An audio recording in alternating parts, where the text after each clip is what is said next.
On today's show, Americans are driving more, but using less fuel. Jaguar Land Rover looks to Slovakia to expand its capacity, and cybersecurity is an issue that's not going away. All that and more coming right up on Autoline Daily.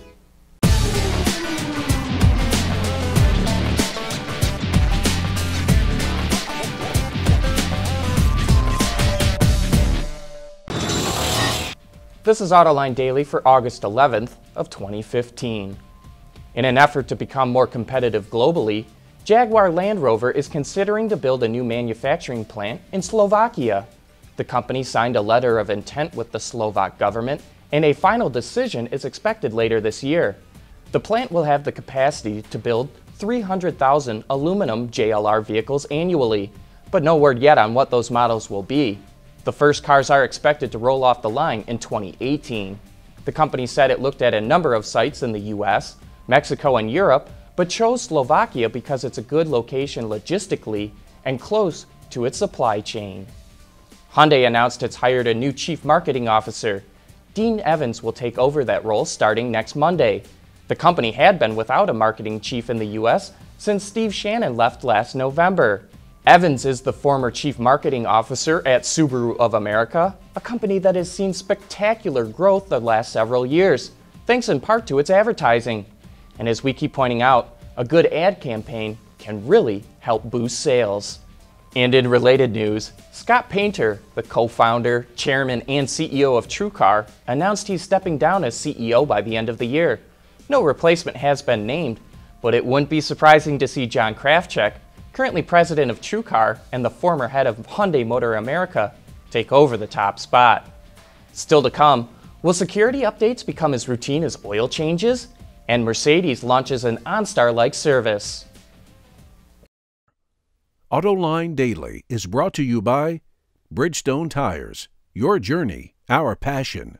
Dow Automotive Systems, breakthrough technologies for lightweight vehicles. Hyundai, learn more at Hyundai.com. And by Pure Michigan, leading the automotive world in intelligent connected vehicles. We run on brain power. Cybersecurity is a growing concern in the auto industry. Last month, a couple of hackers were able to remotely gain control of a Jeep Cherokee. And just last week, hackers revealed they were able to turn off a Tesla Model S at low speeds, but had to do it from inside the car. Tesla has since come out with a patch to fix that problem, and GM just came out with its own patch for its OnStar system after hackers were able to control functions like unlocking doors and starting the engine. And this goes to show that this is a problem that's not going away.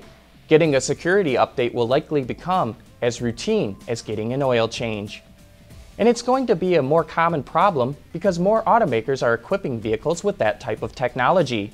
Starting with model year 2016, all new Mercedes-Benz vehicles in the US will come with mBrace Connect, which is a bundle of connected services very much like GM's OnStar. The service is standard for 5 years and includes things like roadside assistance, vehicle diagnostic information, and a remote start function via a smartphone. There's also 3 optional mBrace packages called Secure, Concierge, and Entertain.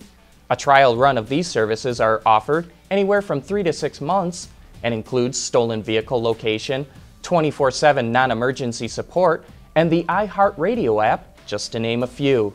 If you'd like to learn more about the service, including prices, just click the headline in today's transcript.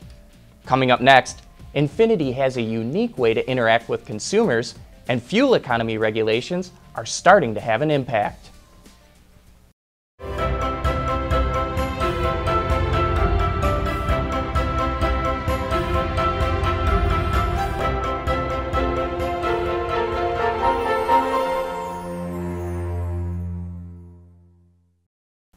At this weekend's Pebble Beach Concours, Infiniti will have a unique interactive display for anyone who visits its pavilion.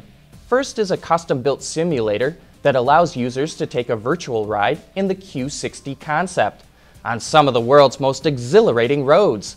The simulator will replicate every bump, acceleration, and turn. The second experience is a virtual guided tour by Alfonso Elbaiza, Infiniti's design director, around the QX30 concept.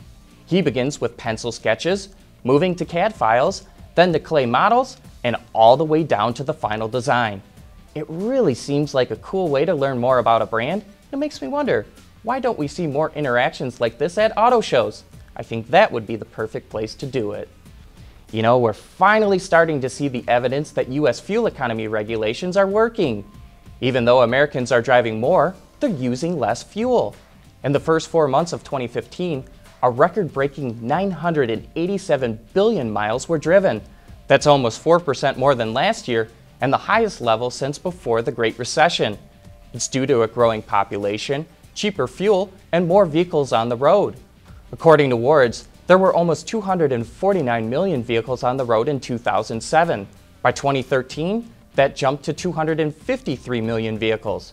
And yet, even though Americans are driving more vehicles and logging more miles, they're using 8 billion gallons less of gasoline and diesel fuel, showing that CAFE standards are really doing their job. Hey, make sure you tune into our coverage of the Woodward Dream Cruise this Friday. We have some terrific guests joining us, including futurist and designer extraordinaire Sid Mead. Jim Hall is back by popular demand. Also on the program are Mark Trossel, the head of design at Dodge and SRT, and Tricia Hecker from Mopar. Then Mark Phelan from the Detroit Free Press will take us on a tour of historic emergency vehicles. So join us this Friday afternoon for the biggest car show in the world, cruising down Woodward Avenue. That wraps up today's show. Thanks for watching and making us a part of your day.